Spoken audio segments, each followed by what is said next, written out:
तो चलिए बढ़ते हैं आगे और एक और बड़ी खबर आपको बता दें कि भाजपा के सीनियर नेता और पूर्व सांसद स्वर्गीय लरंग साय की पोती हेमा सिंह ने कांग्रेस ज्वाइन कर लिया है। तो उन्होंने पूर्व डिप्टी सीएम टीएस सिंहदेव के सामने कांग्रेस का दामन थामा। तो हेमा सिंह के कांग्रेस का दामन थामने के बाद से लोकसभा चुनाव में कितना असर होगा ये साफ नहीं है, लेकिन ये जरूर साफ हो गया है कि स्वर्गीय लरंग साय का परिवार अब भाजपा से दूरी बनाना चाहता है। बता दें कि हेमा सिंह पुलिस में नौकरी करती थी और उन्होंने नौकरी छोड़कर कांग्रेस ज्वाइन किया है।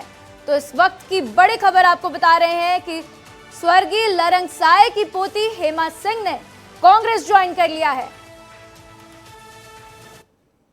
ये विचारों वाले और देश के भविष्य वाले संभावनाओं के युद्ध वाली बात है, जिसमें विचारों के माध्यम से, नीतियों के माध्यम से हम लोग मैदान में हैं। कांग्रेस हमेशा तैयार। शायद मेरा जो आज ये जो निर्णय है वो शायद उनके हित के लिए भी है, अगर वो लोग समझेंगे तो, क्योंकि जो 400 की बात कही जा रही है वो लोकतंत्र को खत्म करने की बात कही जा रही है। जब लोकतंत्र खत्म होगा ना तो राजनीतिक दल भी खत्म हो जाएगा। प्रेमनगर विधानसभा से जितने वोट मिलेंगे मुझे नहीं लगता है कि शायद किसी और विधानसभा सबसे मिलेंगे, पर मैं एक्सपेक्ट ज्यादा प्रेमनगर से कर रही हूँ और वो मुझे मिलेगा। विरोध कुछ नहीं है, घर परिवार की बात है। हमारे आदरणीय नरेश चाचा जी हमारे थोड़े नाराज हैं और मना लिए जाएंगे। चलता है घर परिवार में, थोड़े मोड़े नोकझोंक तो रहते ही हैं, मैं उनको मना लूंगी। तो आइए इस खबर पर विस्तार से समझते हैं हमारे सहयोगी दिलीप जायसवाल से। दिलीप, क्या कुछ जानकारी, भाजपा के इतने बड़े नेता की पोती जो है हेमा सिंह कांग्रेस ज्वाइन कर लेती हैं, क्या कुछ असर है इसका और क्या कुछ जानकारी मिल रही है? देखिए, जो हेमा सिंह है वो एकदम युवा हैं और कुल मिला के उनके राजनीति में उन्होंने पहली बार कदम रखा है पुलिस की नौकरी छोड़कर।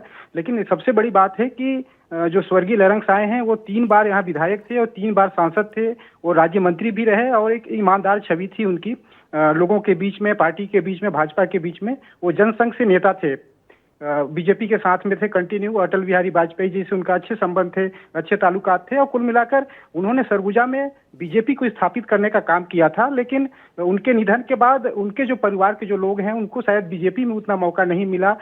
इसकी वजह से बीजेपी से उनके परिवार के लोगों ने धीरे धीरे दूरी बनाना शुरू किया और आज उनकी जो पोती हैं हेमा सिंह, उन्होंने बीजेपी ज्वाइन कर लिया, माफ करेंगे, कांग्रेस ज्वाइन कर लिया है। तो जो कांग्रेस ज्वाइन करने के बाद अब ये माना जा रहा है कि जो इनका जो विधानसभा क्षेत्र है, लोकसभा जो क्षेत्र है, वहां पे लरंग साय के जो अनुयायी लोग हैं या फिर उनको जो मानने वाले लोग हैं, जो उनकी विचारधारा में जो चलने वाले लोग हैं, व्यक्तिगत समर्थन देने वाले लोग हैं, वो कहीं ना कहीं हेमा सिंह के साथ आएंगे और इसका फायदा आने वाले दिनों में कांग्रेस को मिल सकता है। लेकिन दूसरी तरफ ये भी है कि ठीक है दिलीप, जो कांग्रेस तमाम जानकारियों के लिए दिलीप आपका बहुत बहुत शुक्रिया।